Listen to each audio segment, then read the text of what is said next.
because I see you doing so much positive stuff, man. I'm glad to have you, as a guest, and you found a way to integrate hip hop into motivation, and that's awesome, man. That's crazy. I mean, I thought of the idea before, but I never put it into play, and you put it into play, which is amazing. Yeah. Thanks so much. Yeah, man. So you're a best-selling author of 365 hip-hop daily quotes. You're a motivational speaker, TV producer, and an entrepreneur. So it's an honor and a pleasure to... I love all the titles, right? Yeah, man. It's my pleasure to be speaking with you today, man. So just tell me a little bit about yourself and your background and where you grew up and how you are today. Awesome. Once again, my name is Young Executive Michel. Best-selling author, but I have a lot of accolades now, but it really didn't start off like that. Born in Port-au-Prince, Haiti, raised in Stamford, Connecticut, on the east side, one of the underprivileged parts of town, and we struggled growing up. I was blessed to have both of my parents in my life, and they were working really, really, really hard, but we were still really, really, really, really broke. Yeah. So my perception of success at the time was the guys that I saw on the corner who were hustling, who looked like they were making a lot of money, looked like they were having a lot of fun, looked like they had a lot of women, looked like they had a lot of cars. That was my idea of success at the time. And then growing up, I thought the ball player was successful, and then I thought the rapper was successful. So those were my images of success at the time. Mm-hmm. So naturally, be like the street guy. Then I wanted to be like the sports guy. Then I wanted to be like the rapper, because that was my perception. Right. And to make a long story short, for a long period of time, I was a big follower growing up. And it wasn't until later on in life where I became a leader. So it was tough initially. Nice, man. Yeah, I can really appreciate that. And what's your why? Like, what's your inspiration? What's your reasoning for getting out of bed every morning? Man, my reason why. They always say your reason why has to be strong enough to make you cry. Mm-hmm. Right? And for me, my family is my reason why.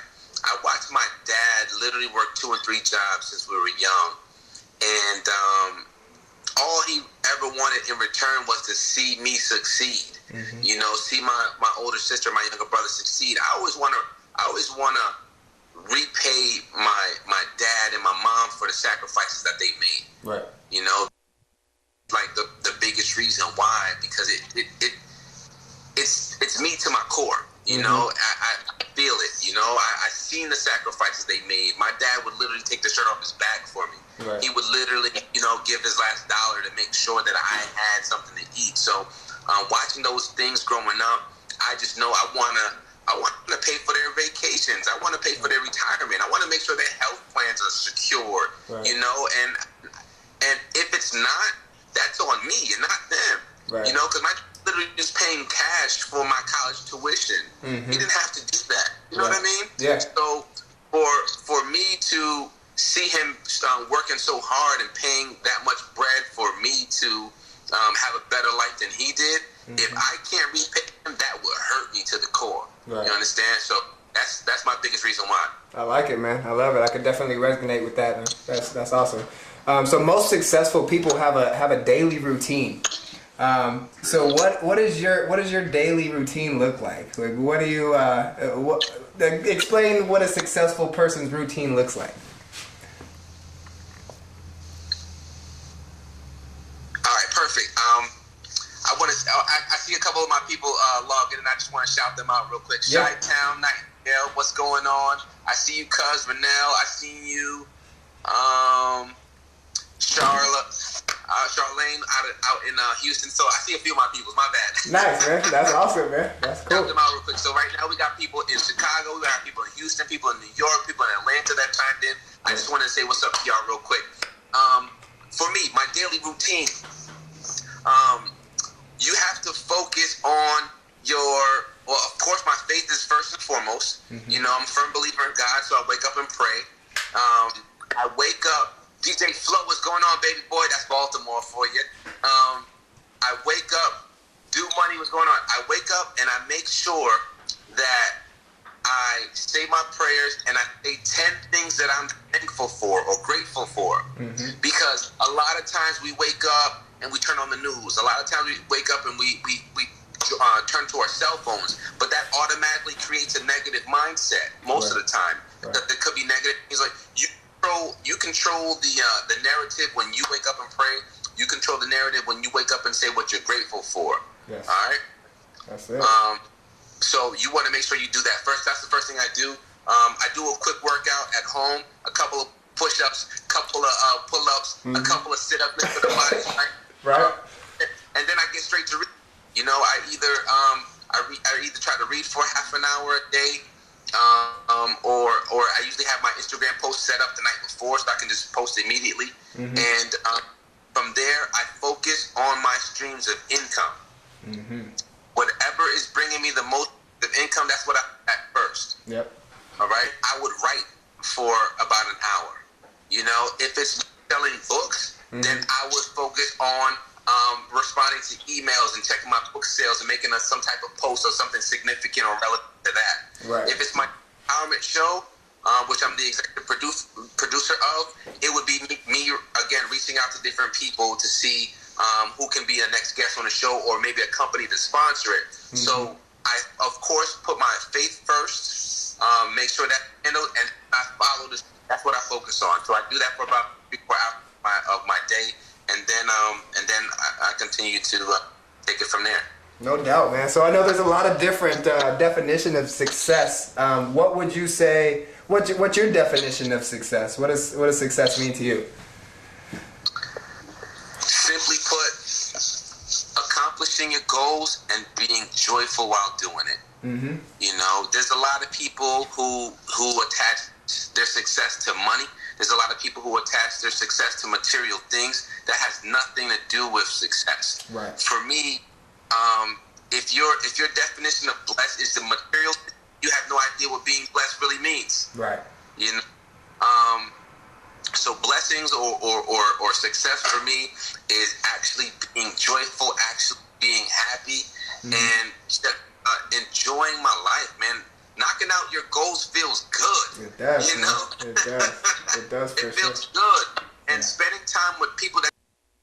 But my thing is, I love engulfing myself with love and laughter. You know, so that's what my definition of success is. Cool, man. I like it. What do you think the difference is between somebody who is successful, or somebody who is blessed, and somebody who really doesn't get all that they want out of life? What do you think the difference in mindset is? They say comparison is the thief of joy. A lot of times we're on Instagram right now. Somebody could be looking at you, and somebody could be looking at me like, why he got that gold microphone? You know, right. It could be something as simple as that. You know, somebody could be looking at me, or whatever the case may be, and trying to compare themselves to me. Or I could look at other motivational speakers. If I was a nurse, I could look at other nurses. If I was, you know, just someone that's on a social scene, I could look at other people and be jealous or be mad because I try to compare them. Or why did it only take him 2 weeks to get that, but it took me 2 years? Hey, listen, comparison is the thief of joy. If you have a grudge in your heart, if you have hate in your heart, you got to release that. Yes. Because you can't expect success, you can't expect happiness, you can't expect joy, you can't expect abundance with all that hate and animosity in your heart. You got to release that. Yeah. You know? So, for me, the biggest thing is operating out of love. You know? If you're operating out of insecurity, if you're operating out of jealousy, if you're operating can you see? If you're operating out of envy or any other emotion, if you're operating out of lack, it can make you do something you never normally do. Right. You understand? So my thing is, you always operate out of love, and the people who don't have, the people who are you know, just haters in general, they're out of a different emotion, and I only operate out of love. Nice. I like it, man. I like it. Definitely. So let's turn the page out a little bit.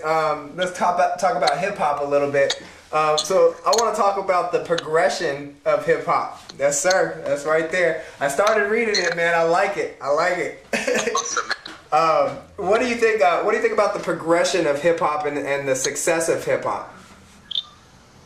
Well, I mean, I love it. I read a book by Steve Stout called The Tanning of America, and it has a lot to do with the influence of hip hop in our culture, influence of hip hop in our generation. A lot of people think hip hop is just music. Hip hop is the culture. Right. You know, it influences everything. It influences the way we walk, talk. It influences the way we dress. You know, everything of culture is what influences us. So it's not just music, and it has definitely evolved. And now, pop music called is hip hop.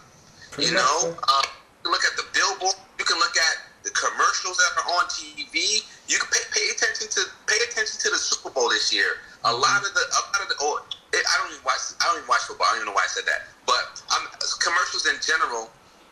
Pay attention to the commercials. You're gonna see a heavy hip hop influence in it. So it used to progress as to some underground thing, and now it's become the main form of music. Do you think that becoming, more successful? Do you think that hip hop has lost her way of what she originated from, or do you think that it's progressing and it's successful and it's for the good of the greater good? Damn, that's a good question. That's a good. With anything, the way you apply it defines what it is. Let me give you an example of what I mean by that.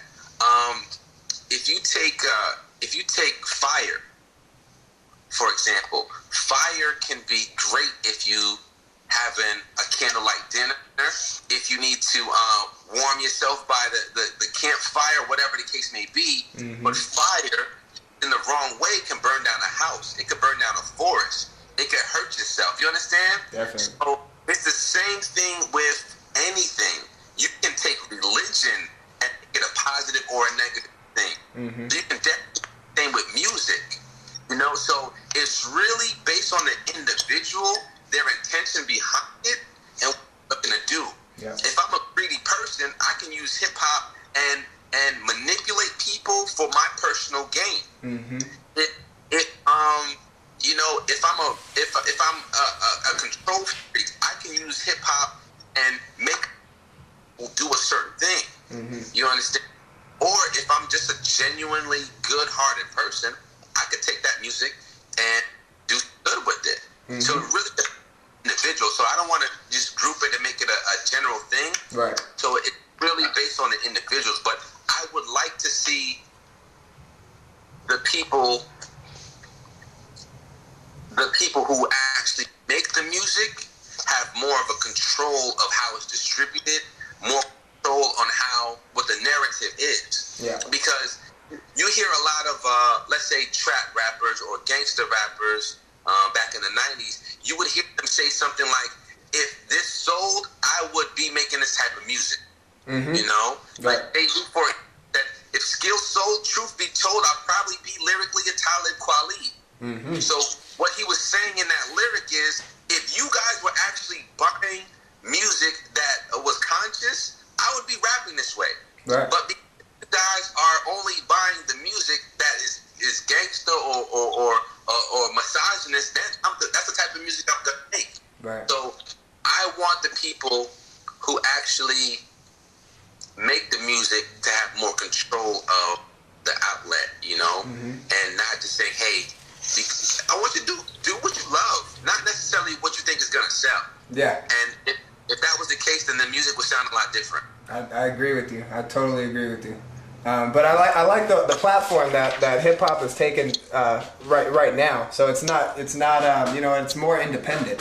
It's a lot more independent. You have a lot more that you can put out of your own stuff, because you have YouTube, you have Instagram, you have all this stuff, all these outlets that you can release your stuff, and SoundCloud and things like that. People are actually listening to these things. You can go on YouTube and you see people are blowing up on YouTube, man.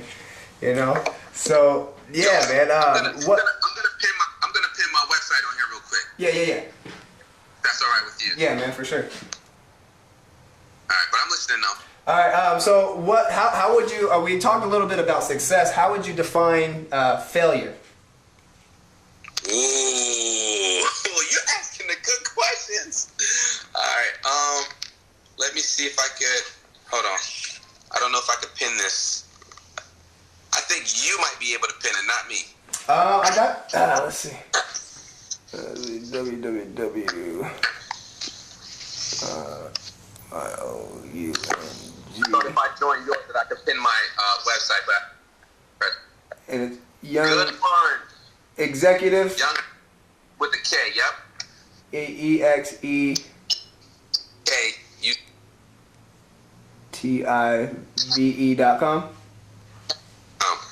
Definition, please. I'm sorry. I'm gonna get. Okay. Yep. Is that it? Somebody's like that. Fancy over there. Perfect. Yep. And just pin that for me if you can. How do we do that? Just hold it down? It's like a three dots on the side. I don't got. Oh. Press it one time. It said pin to. Oh, there we go. Pin comment. There we go. There we go. Boom. All right. Perfect. So if you catch me, make sure you look at youngexecutive.com. All right. My definition of failure is someone who quits on themselves and someone who quits on their family. That's a failure. Yeah. A lot of people, January 1st, everyone makes their New Year's resolution. All right, perfect. The definition of resolve means promising yourself that you'll never give up. Promising yourself that you never give up. So people make resolutions, but then they quit right away. If you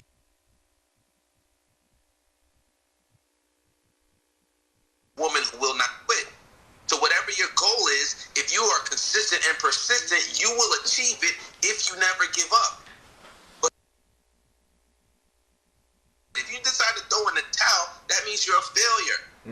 Now, I'm not saying that you can't analyze different situations and adjust or change your mind on things or go a different direction. I'm not saying you can't do that. But if you have a goal that you really, really want and you stop doing it because it's hard or something like that, that means you're a failure. Right. I like it. That I totally agree with that. So, on the same subject, what do you say? What do you feel is your biggest failure to date? Ooh, biggest failure. Man, I've made Jay-Z said a couple mistakes here and there, not always right, but I'm always real. That's how I sleep at night. I like it. Talk that talk, Mac. Who's DJ Slick? What's good? Let me think. Biggest failure. Man. I don't know if I've had a biggest failure because at the time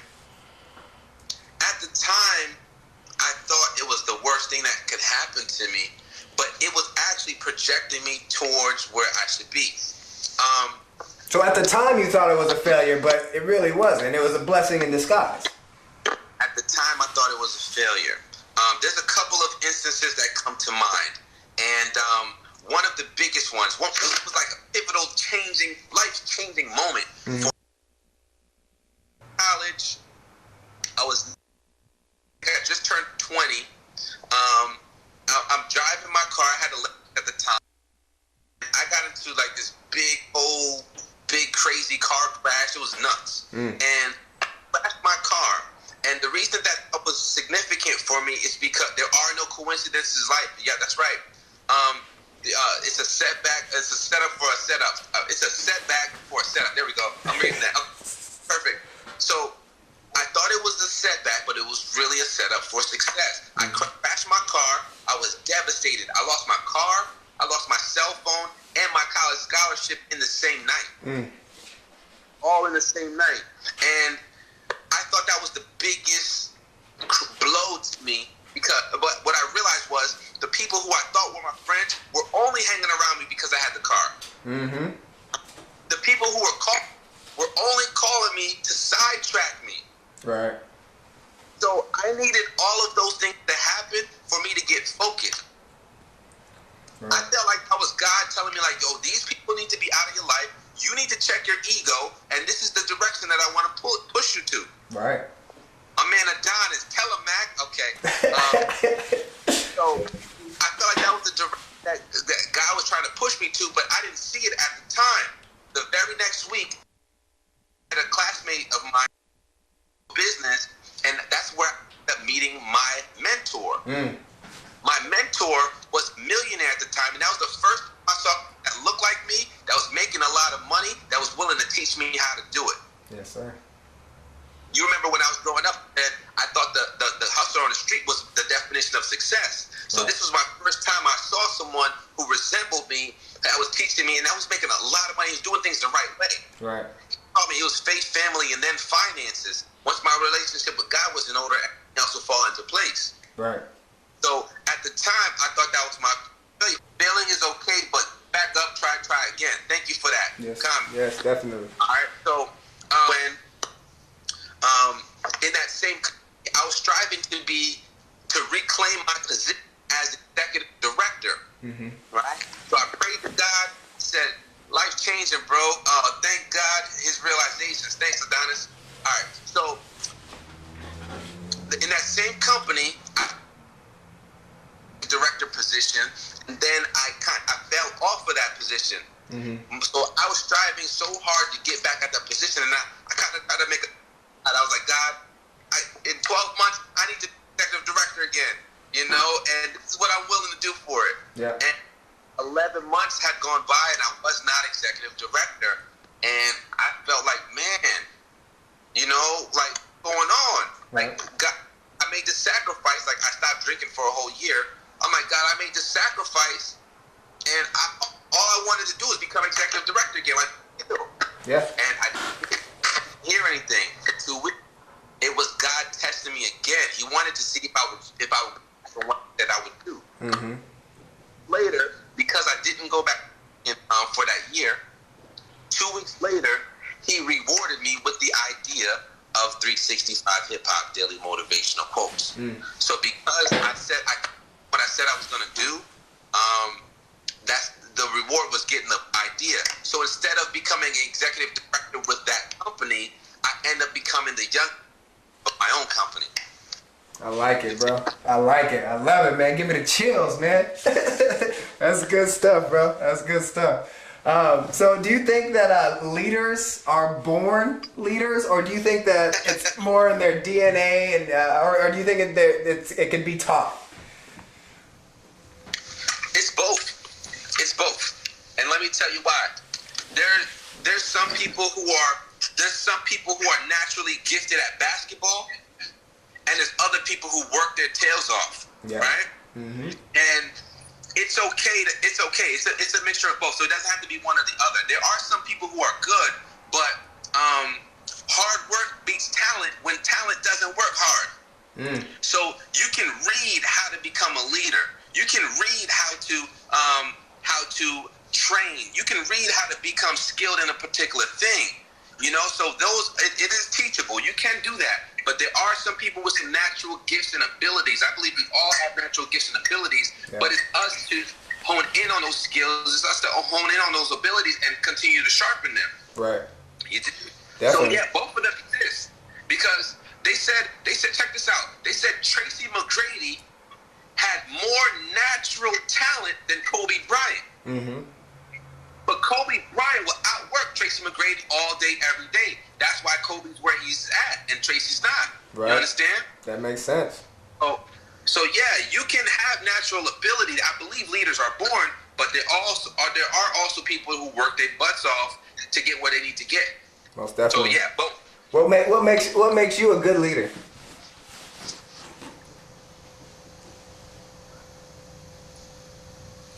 I don't know if you said anything else. Oh, I said, what makes you a good leader? Ooh. All right, perfect. I thought these questions out, man. Yo, I love it, man. I love it. You did your homework too. Yes, sir. All right, listen. Just Antoinette. All right, so what's going on, guys? I see. So the definition of a leader or leadership is influence, nothing less, nothing more. Can I influence you to do something you normally wouldn't do if I wasn't around? So influence is one of my biggest differentiators. I've grown a natural or an organic following, and people will read my book or come to my show or just hear me speak, and it will motivate them and inspire them to do things that they would not normally do. Yeah. You know, and that's a blessing. It's a blessing. A lot of people, you would hear them, and you know, whether it's good or bad, they can influence you to do some things that you wouldn't normally do. I just had the audacity and the ability and the courage to make sure that it was positive.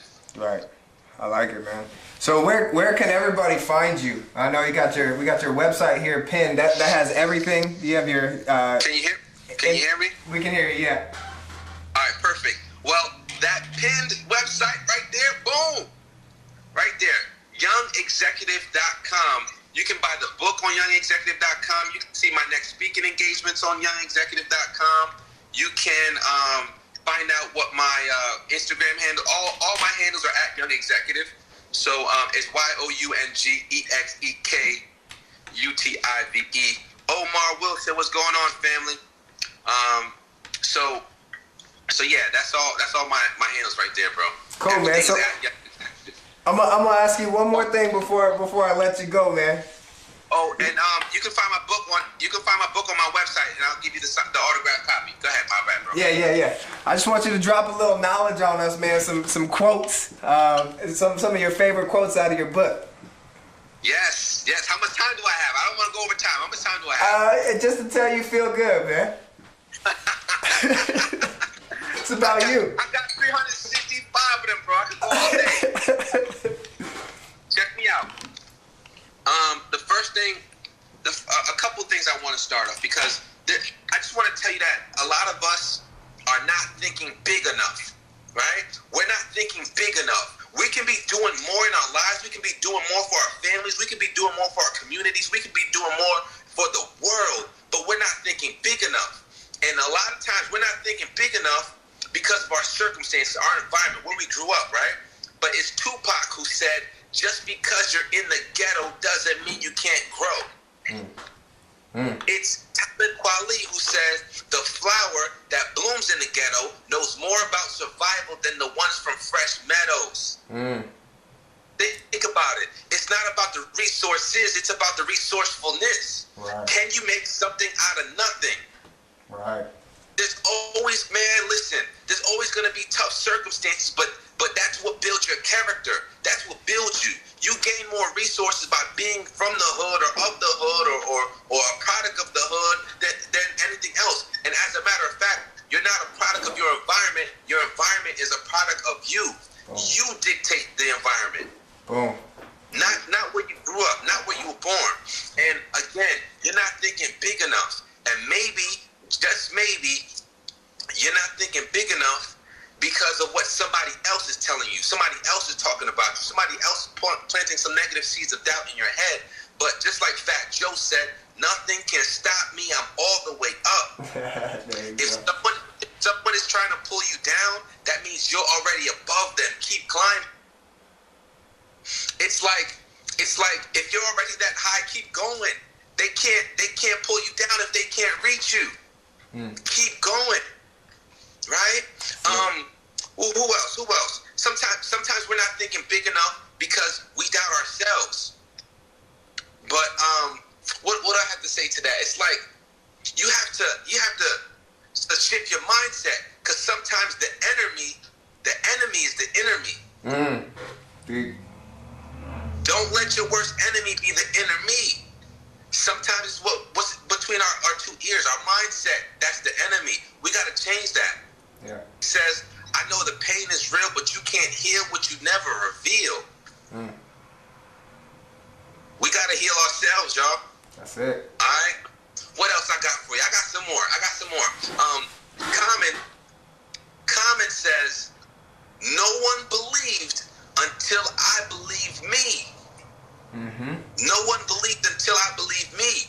So there's always going to be somebody who doubts you, but you gotta believe in yourself more than anybody else. That's it. There's always gonna be haters. There's always gonna be people around, but nobody believed until I believed me. You can check my Instagram.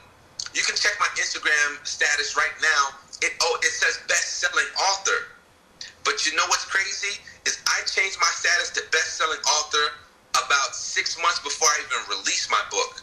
Mm-hmm. Because I believed in myself that much. Mm-hmm. Nobody believed until I believed me. That's it. All right. Jay-Z says I'm different. I can't base what I'm gonna be off of what everybody isn't. Mm-hmm. So if you look around and there's no examples of success, that means you need to be the example. I don't care if there's 1,000 people who tried and failed. That means they ain't you and you ain't there. I'm different. That's it. What else? What else I got? You want some more? We good. We're going a little bit. We're going a little bit more. Give me like 2 or 3 more. Let me think. Name some. Oh, Kendrick. Oh, bugging. How could I forget Kendrick? Right? Man, I love Kendrick. Are these all in your book, or are you dropping knowledge these new are now? all in the book. 365 all in the book. Daily Motivation Books. Yep. Kendrick Lamar says, "If I speak the good into existence, that instant my dreams will unlock." If I speak the good into existence, that instant my dreams will unlock. That means you need to speak things into existence. That's right. The power in the words "I am" are crazy. Mm-hmm. If you believe, whatever you believe, you will see it. Whatever you believe, you will see it. Kendrick Lamar also says, "Look, I ain't got no jewelry on me because I got the jewelry in me." That's it. I ain't got no jewelry on me because I got the jewelry in me. You gotta believe in yourself because there's a God in you. That's right. You can't fail because there's a God in you. And a lot of times we don't treat each other like gods and goddesses. We don't treat each other like kings and queens. Mm-hmm. You know, I've been changing the way I talk, man. I don't even call people N-words or B-words anymore. You know, I'm calling them kings and queens. Yeah. You dig? Yeah. Because that's just, we got to start elevating our minds and elevating our perspectives and how we view each other. You understand? That's it. And actually, you grabbed my attention because the first time that I talked to you, the first time I think I commented on one of your posts or something, and you said something and you called me king, and I'm like, that's different. I like this guy, so I started looking more into you. I'm like, okay, I'm liking what he's doing, and so like eventually I'm like, I gotta reach out to him, I gotta talk to him, because I mean, what the reason why I do this stuff is to shed light into, you know, so I can, all my friends and all my family can see what I'm doing and what I'm learning, because I'm picking up new stuff every day like a sponge, man, and I just want everybody else to join me, man, because it's like when you start to figure out these things and it's the light turns on, like it's a whole different life, man. It's a whole different life once that light switch turns on, bro. So I really appreciate you joining me tonight, man. Taking the time out of your night, and you know it's been an honor and a pleasure. And I'm looking forward to doing more work. You're in Stamford. That's where's that at? Yeah, no, I'm in Stamford, Connecticut. It's right next to New York. So okay. Most of the things that I do are actually in New York. I'm so great. I went to Morgan State down in Baltimore, Maryland. So I'm always in B-more. I got a lot of friends and family out in Atlanta, so I travel a lot, man. Cool, that's awesome, man. I don't know if you've been on my page either, man, but I got a book out. I just released it January 1st. So I'm gonna send you a copy. If you want to DM me your address, I'm gonna send you a free copy, signed and everything, man. But awesome, man. It has my story, has momentum. You know, in order to gain momentum, you have to get started. That's what it is. And once you get started, thanks, bro. I give you the formula right here, man, to keep that momentum going. Yo, brag to the people a little bit about yourself, bro. Man, I don't really want to brag, but man, it just took me 2 years to write. It's 10 years to actually come into existence. So this is my life story, man. I've been through a lot too. When I was 10 years old, my mom was actually shot in the head by her boyfriend. You know, I went back and forth from my dad and my mom, so you know we're in a separated home. But the best thing, you know, I've had, you know, my parents, even though they've went through their struggles, they're a big inspiration to me, and also my grandfather, who he's also a really really big inspiration for me. He was the third black coach in the NFL, and so his if you get my book, his biggest regret or his goal was to be the first black head coach in the NFL, and he was coaching the NFL for about 20 something years, and his goal was to be the first head coach, and he gave up because of the politics. I mean, he was successful in other ventures, but when he told me that he gave up his dream because of the politics, I can hear the pain in his voice, and so that really resonated with me. And I really wanted, and back to what you said, is failure is something that only happens when you quit. It only happens when you quit. So you can't give up on your dreams, and that's what the book is about. Is about getting that momentum, getting started, and building that momentum to get you to where you want to be. And it has my story from my first job at my grandpa's dealership all the way to me owning my own business right now and creating an empire. So it's awesome. I also have another book here. This was my grandpa here, Ernell Durden. He was the third black coach. He was mentioned in the Tony Dungy's Hall of Fame speech, which happened last year. So, I'm really happy for him. It's his birthday today too. So I talked to him earlier today. I will, man. He dropped me some knowledge today, man. He's 81 years old, and he's got the most knowledge that I've ever heard anybody speak. And awesome. Just the things that he says, and having him in my life. He actually wrote my first set of affirmations when I was 15 years old, and he made them repeat them to myself every single day. And I didn't know what the heck I was reading or doing. I just did it, and everything that I wrote down came into existence. And I have everything that I wanted. So man, listen, that's all about legacy, right? That's legacy building. Yes, sir. Like, he didn't even realize the impact and influence that he was putting on your life. Like, your life was totally different based on those affirmations you wrote down when you were 15 years young. Right. So think about the power of words, man. That's it. Like, that's huge. That's huge. Think about that. It is, man. I'm excited for him. Happy birthday to him, and I'm so thankful for men like him who create a legacy for not their children, but their children's children, and soon their children's children's children's children. That's it, man. That's it. Well, man, I really appreciate your time, man. Like I said, it's been a pleasure and an honor. DM me your address so I can send you out one of my books. I have your book. I bought it on ebook, but I'm gonna order a copy though for my office, so everybody else in here can read it as well. But like I said, man, I really appreciate your time. Let's take a look at these comments real quick. Can you see them? Yeah, I can see them. See what we got. Hello? Yeah, can you hear me? Yeah, let's take a look at these comments real quickly. I don't want to miss anybody. It's important because they took the time out of their Wednesday evening. Yeah. Let's see if there's anything over here. Your car breaks down and no one will help. Start pushing and people will stop and help. I like it. You know what's funny? I think that's a story from Chris Rock, I believe, right? So Chris Rock was saying like, yo, I used to drive this beat up hoopty, and all the time the car would break down, and he would hop out and start flagging people like, hey, help me. No one would pull over. Yeah. But when they saw him get behind that car and start push, everybody pulled over. They stopped what they were doing and they helped him get to his destination. You understand? So I appreciate that comment because that's real, man. Like, yo, no one's gonna help you until you start helping yourself. That's a Young Jeezy quote too. He said, "Why should I help you? You ain't trying to help yourself." Right. Exactly. It's like credit, man. Nobody's gonna give you no money if you ain't got no credit. Exactly. That's funny, right? Yeah. What else we got? Climbing. That was good. Climbing the ladder of success when you need an extra ladder to reach me. Hey, yo, me, what's down? People in Cali, Nikel, to people in Cali. Those my peoples. My man Esco says Carl Mack was good. Who else we got here? Slits by her. Hey, what's going on? Hello. That's Chicago for you. Sweet but not weak says put time in. That's important. Mm-hmm. That's important. Freddie serves on page. My man Ryan Cobb. Oh my Mariah.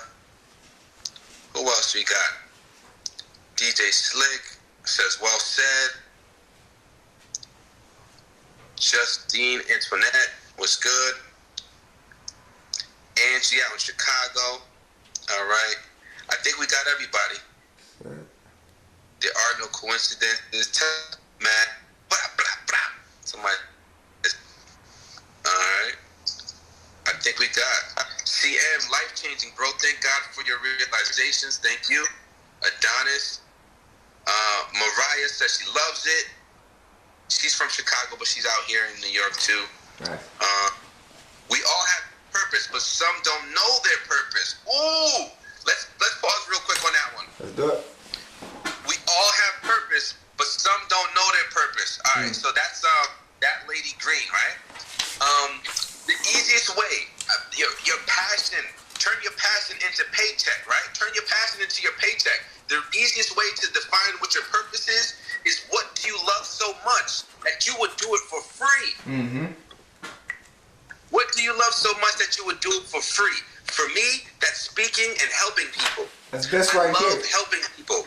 I do this for free. I would speak for free. Jump on Instagram Live for free. Go to a school for free. Mm-hmm. But when you find out what you do for free, do it and do it out of the goodness of your heart. Do it out of joy, and soon you'll be walking in your purpose, and people will pay you. Mm-hmm. People will pay you. I'm gonna share a story with you, man. I was working 3.5 years at this job that I hated. I was miserable at the job. I was driving an hour there and another hour back from that job. My commute was every day was 2 hours, about 100 miles a day. Mm-hmm.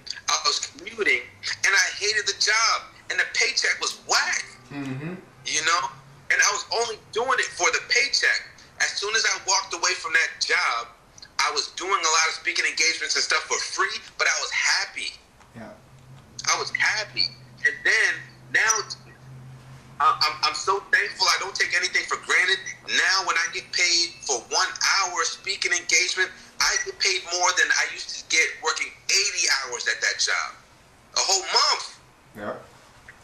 And that's because I'm walking in my purpose now. Before I was just doing it just to be paycheck to paycheck, just going through the motions. Nah, you got to walk in your purpose. So if you don't know your purpose, think about what you love doing so much that you would do it for free. I know a kid in Connecticut, he loves skateboarding, but he didn't want to become a professional skateboarder. What he did was open up a skateboard shop. That's it. Now that skateboard shop is generating millions of dollars. Mm-hmm. I know Connecticut. I know hair, you know? So she started her own weave business. Like, you know what I'm saying? Yeah. So she buys and sells hair. And now she's making millions of dollars. You know, so I'm not saying that, again, it's not attached to money. Success isn't attached to money, but she's doing what she loves and she's making a great amount of income doing it. Right. You know, so all right, let's see, what else we got? Yeah, money's not a bad thing, man. Money's a great thing. Money is a great thing, but it's a byproduct of the person you become. Yeah. You know, I don't want y'all to get it twisted and think it's the only thing. Nope. That lady Green said, I have a lot of quotes, but not hip hop. All right, great. Fact. I saw that one. Who said? Loca Honduras says yes. I always love comments like that. All right. That's Nora. She just joined my mastermind group last week. Nice. Her name is Nora. Nice. Thanks, Nora, for that comment. I love that. All right. I think that's all. Let me see. Empowering one another. That's what it's all about. Jay-Z says nobody wins when the family feuds, right? Yeah. Nobody wins when the family feuds. So you're an author and a motivator. I'm an author and a motivator. We could be looking at the audio went out on the Instagram Live, but hey, Mo, thanks for joining. What did you say your homegirl's name was again? Nora. Nora, thanks for joining again. We're actually just wrapping up the live, man. But I was just leaving it on a positive note and just saying that nobody wins when the family feuds. That's it. You know, You're an author and a speaker. I'm an author and a speaker. Who's that? Charity Spears. We're both authors and speakers. We could be looking at each other as competition, but instead we're collaborating with each other and empowering each other. We're sharing each other's platforms. I'm bigging you up, you're bigging me up, and what you're doing is incredible, and what I'm doing is incredible as well. Trying to be on your level. We're going to help you get there. Don't worry. Shakia, what's going on? Shakia is my homegirl. She does a lot of inspiration as well. She's an author and a speaker. Iron sharpens iron. Absolutely. So, again, we could be looking at each other as competition, but empowering each other is so much more beneficial. Why try to break each other down when we could be building each other up? That's it. That's it. Jay-Z and P. Diddy, I know they're racing to hit $1 billion, right? I know they're racing to hit $1 billion, but Jay-Z was still support for Ciroc. Yeah. And P. Diddy was still support Tidal. You understand? Like, they don't have to do those things, but they do it. They do it anyway. Like, that's not my competition. That's my brother. Right. You understand? It's all in the family, man. It's all in the family. Exactly. A lot of people operate out of insecurity. They operate out of fear. They operate out of jealousy, and they wonder why they're not successful. Yeah. Come together. They gotta come together, man. To complete a goal. All right, man. Well, I really, really appreciate it again, man. And I hope it lets me save it, because I don't know if it's because it just cut it off. Man, we were on and off so many times. I don't know, man. This is magical, bro. But I don't know if we got a chance to save it. Hopefully it did. But if not, I got it recorded audio. So at least they'll have that. All right, sounds good, bro. All right, man. It was good talking to you, bro. Pleasure's all mine, man. Be great. You too. Bye. Peace. Bye.